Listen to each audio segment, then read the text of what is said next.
Protect the First Amendment. It protects you. This is Freethought Radio. Welcome back to Freethought Radio. I'm Laurie Gaylor. And I'm Dan Barker. Pamela Nickel Williams grew up in a cult. She's the daughter of early followers of Scientology during the 1950s, 60s, and 70s. Her parents worked closely with Scientology founder L. Ron Hubbard and other leaders in Kansas, in Washington, D.C., in England, and at their Celebrity Center in California. Since leaving the cult, Pamela has been an educator in public and private schools. And Pamela's memoir, which just came out this summer, is called Clearly Lies Are True. The book vividly describes living in a cult that forcefully influenced her family throughout her childhood and teenage years, and the abuse she suffered at the hands of her father. The first sentence of the book says, "I have often and seriously wondered which came first, my family's insanity or Scientology." Pamela is joining us today from California, and welcome to Freethought Radio. Thank you so much, Dan and Laurie. I'm just thrilled to be here. I appreciate the time you're taking to talk to me. I loved reading your book. It's a memoir of your childhood and your later years and your mom and your dad. And you report in the book that you are a survivor of both sexual abuse and cult mentality. And it's a gripping story. How did your family first get involved with Scientology? That's a great question. So my father was an avid science fiction reader, and L. Ron Hubbard wrote Pulp Fiction in the 1950s. And when Dianetics, the modern science of mental health, L. Ron Hubbard's first book came out, that was 1950. And it was basically became the Bible for Scientology. And my father was practicing Dianetics at the Wichita Dianetics Foundation. He lived in Kansas. And then after meeting my mother, they got married in 1955, and they followed L. Ron Hubbard to Washington, D.C., where he founded the very first Church of Scientology. And that's how they got involved. And I guess I read in the book your mother was quite involved. She worked in the office there for a number of years. She even witnessed a raid by the government, right? Right. So they were there from about 1957 through 1959.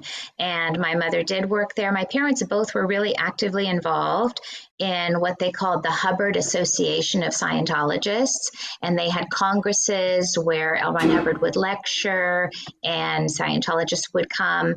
And they both were organizers of that and participated in all of the Scientology activities that happened during that time at that first church. So I think I read that L. Ron Hubbard said when he was a young science fiction writer, if you want to get rich, start a religion. Do you think he really said that? I think he really did. He's been quoted often enough of having said something very similar to that. He was not making money as a science fiction writer, as a pulp science fiction writer.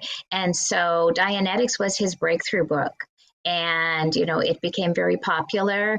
I liken it to like a grassroots movement of, early philosophies or maybe new age thinking, that we had in the 90s. And I think during that period of time, it was just a new way of looking at the mind. And it took off. It took off in a small way in the beginning, but then it grew. And that's when L. Ron Hubbard went over to England and he started a bigger Church of Scientology in St. Hill. So were you already born when your parents converted to Scientology? How old were you? I was born in 1958 in Washington, D.C., while they worked at the first Church of Scientology.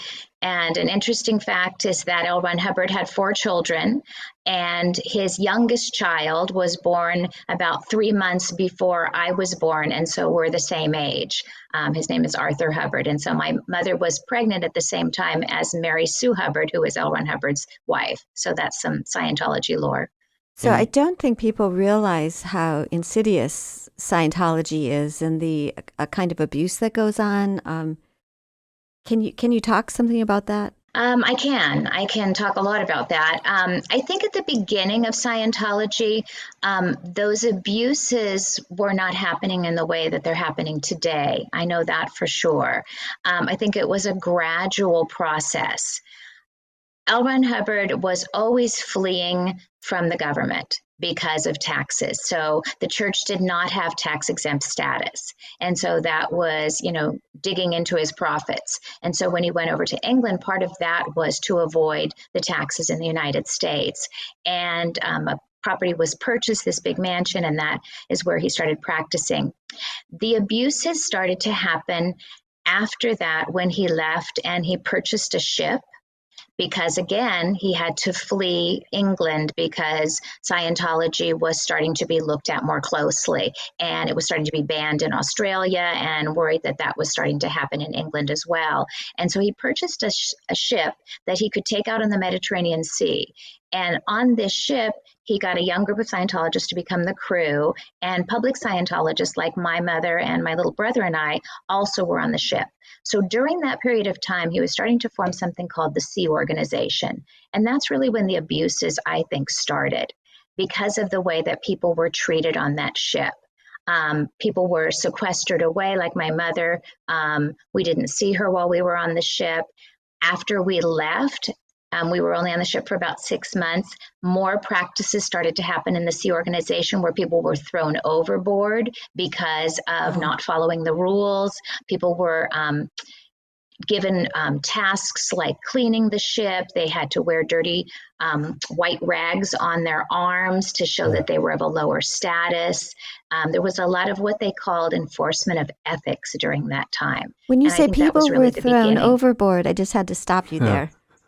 You mean they died? They were thrown overboard? They didn't die, thankfully. No, they didn't die. But it was part of what they called the ethics. So keeping everyone's ethics in, keeping everyone what Scientology deemed was ethical, which was listening to L. Ron Hubbard and following him and not diverting from any of his orders. And so anytime that someone was suspected of doing something against that, not even proven, that happened to them. People were also put in a chain locker on the ship, and they were kept in that chain locker, just given food and water, and that was part of the ethics sanctions that happened during that time also. So ethics, it was an unethical ethics sanction, I guess.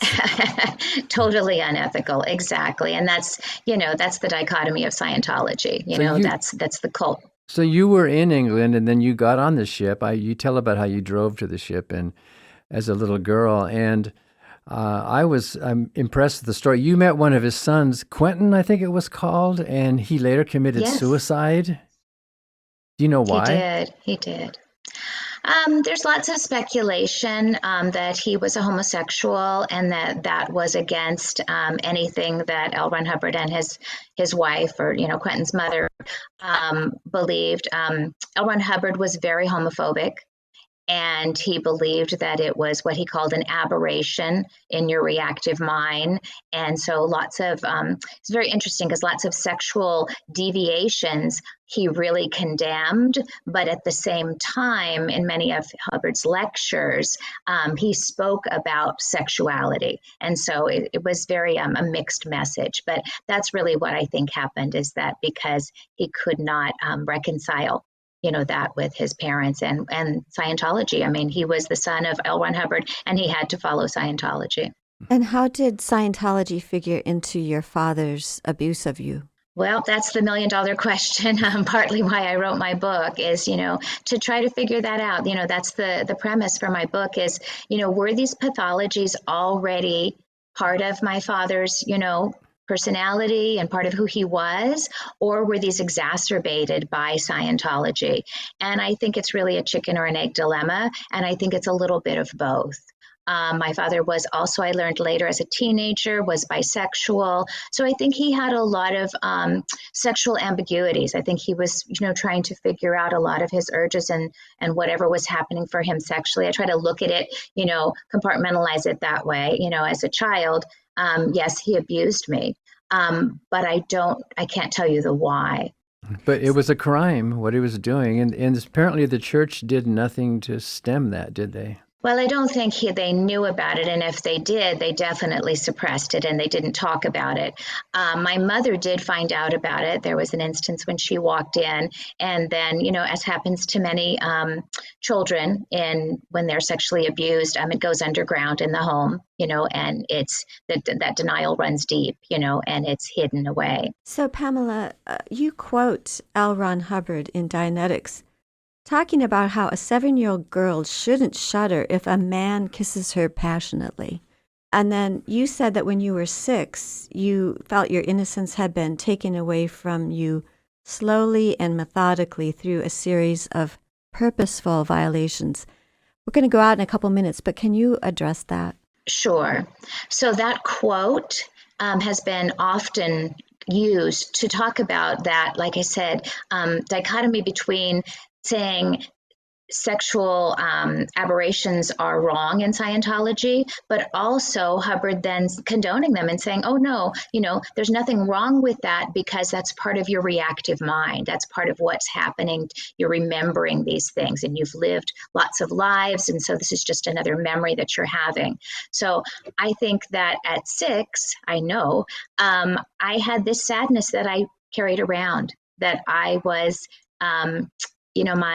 my innocence had been stripped because of that, because of the sexual abuse. And I didn't know what that was, but I know I felt it deeply. And that's always been a part of me. So remembering the sexual abuse was actually a gift in that I started to come to terms with that did happen to me. And I started to understand myself better. We have to take a break, Pamela, but when we come back, we want to talk more about how you became an auditor and then how you escaped, finally, this Church of Scientology. We're talking with Pamela Nickel Williams, author of the new memoir, Clearly Lies Are True. I'm Laurie, Gaylor. And I'm Dan Barker. We'll be back with more Freethought Radio. In the shadows of the first Church of Scientology, a young girl lived a life the world was never meant to see. Born into the movement in the late 1950s, Pamela Nickel Williams grew up under the watchful eye of L. Ron Hubbard's earliest followers. Behind closed doors, truth was distorted, loyalty demanded, and abuse was buried deep. In Clearly Lies Are True, Pamela breaks decades of silence, reclaiming the memories that shaped her childhood. This powerful memoir exposes a family bound by belief and torn by trauma, yet finds hope in survival. Her voice rises now, unbroken, undeniable, and finally free.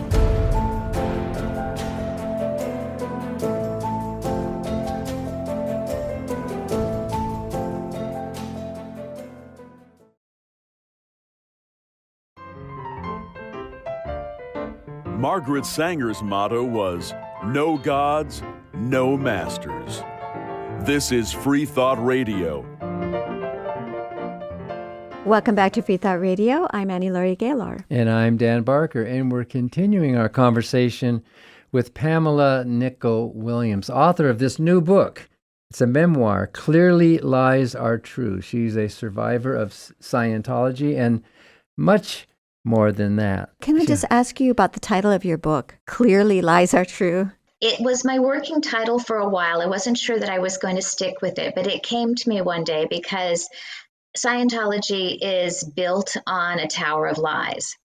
And so I always knew that I wanted to out that within my memoir, to share that about how those lies influenced my parents and my life. But also in Scientology, you become something called a clear. And a clear in Scientology is that you've gotten rid of all these traumas that are in your reactive mind from all of these lives that you've lived, and now you're free and clear of that. And so I always wanted to bring in that concept, and thus Clearly Lies Are True. Really, it's a what do I want to say? A play on words. It's not really true. Right. It's a great title. So that means I'm a non-clear, right?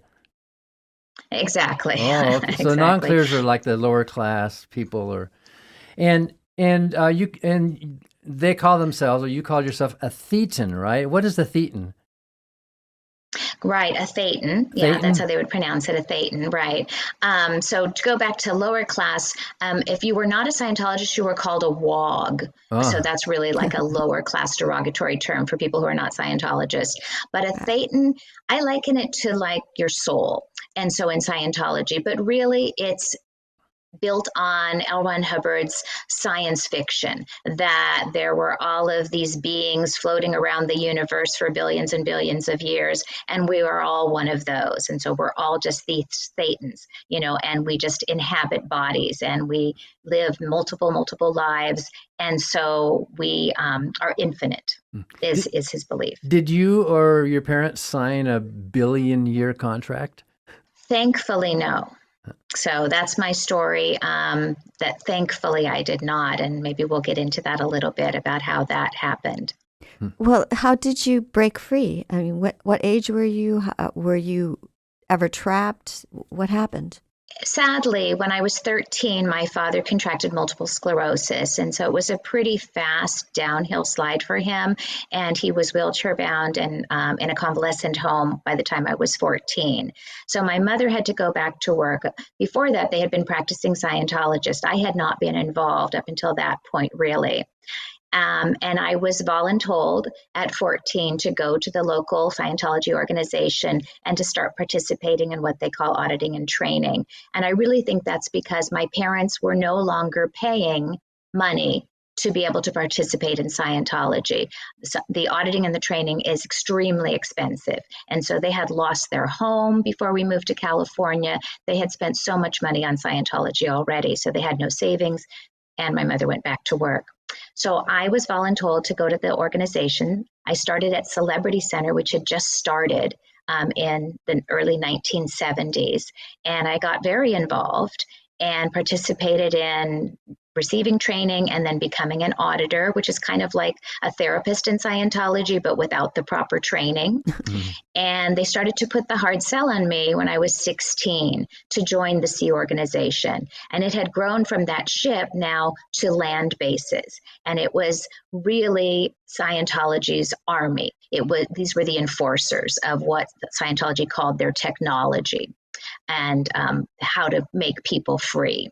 And so they said, you can join. You don't have to have your mother's or your parents' permission because you're 16. And I went home and I was ready. I was going to do it. And my mother and I got into a big fight. And she said, if you do that, I'm going to call the police. And as a young teenager, I didn't know if she was serious or not, but I certainly didn't want that to happen. And so I did not go back and I did not sign the billion-year contract. And So I your actually mother- started to, Your mother must have had go ahead. reservations. Well, she had lived a life in Scientology, and my father was always the true believer. And I think, in writing my book, it really became clear to me that there were so many opportunities when she tried to leave, but she was not able to, as happens in many dogmatic religions and cults. So I think that was the final straw that, she saw my life, flash before her eyes. And she had mental problems too, you're right. She had psychosis and hallucinations and other problems as well, right? She did, that were brought on by Scientology. She developed severe agoraphobia during her life, and she actually became more competent and able to go out into the world after my father became ill, and she really had to. She had to go find work and to become a survivor herself. And so that happened all without the help of Scientology. So at that point, did you leave the church? I did. My family left and I left. But I will say that the mentality of Scientology, the cult beliefs, did not leave. So I was not still participating. My mother was not still participating. Sadly, my father died when I was 19. But those cult beliefs are like religious beliefs that stay with you, and they become part of how you perceive the world and how you navigate the world. And it's taken me a really long time to understand why I had certain beliefs and how those emanated from Scientology. So you say, back up a little bit, you say you were an auditor. We've heard about this e-machine or e-meter. Did you administer that to people? The e-meter, right? It was developed in the 1950s, and it's basically similar to a lie detector test, but really not even as sophisticated. You hold cans that are attached to an electrode to attach to this box that has a dial on it, and it basically measures the sweat, the perspiration on your hands. And so your reactions to things might be based on, how much your body is perspiring, maybe how hard you're squeezing the cans. Scientology believes it's connected to your reactive mind, but that really is not true. So you were able to read people's attitudes or feelings from looking at that dial? From looking at that dial. So there's something called a floating needle. And a floating needle is what you want to happen at the end of an auditing session, which means everyone's feeling good and, they've come to some sort of realization. And so that's what you were always looking for. You didn't want the needle banging around on the dial. That was not a good thing. Well, it's also absurd, isn't it? So, Pamela, what does the public need to know about Scientology and the harm it creates? I really want people to know that Scientology is a cult. It's not a religion, even though they have tax-exempt status. It tears families apart. There is abuse within the organization, within the cult.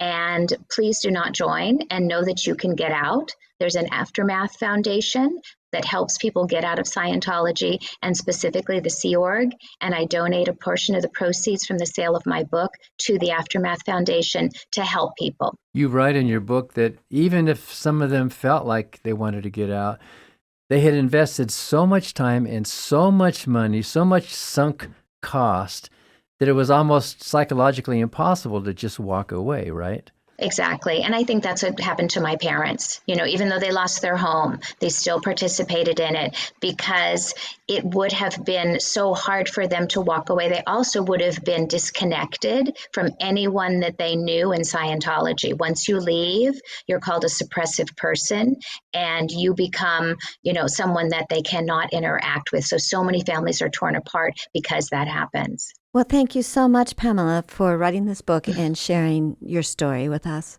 Thank you so much for having me. I really appreciate it. The book is called Clearly Lies Are True, a memoir by Pamela Nickel Williams. Well, that's our show for today. And if you are watching or listening, we want to thank you. If you are a member of the Freedom from Religion Foundation, thank you. And if not, you can find out more information at FFRF.org. We'd be glad to send you a sample of our newspaper and brochure about almost 50 years of achievements to promote free thought and separation of state and church at FFRF.org.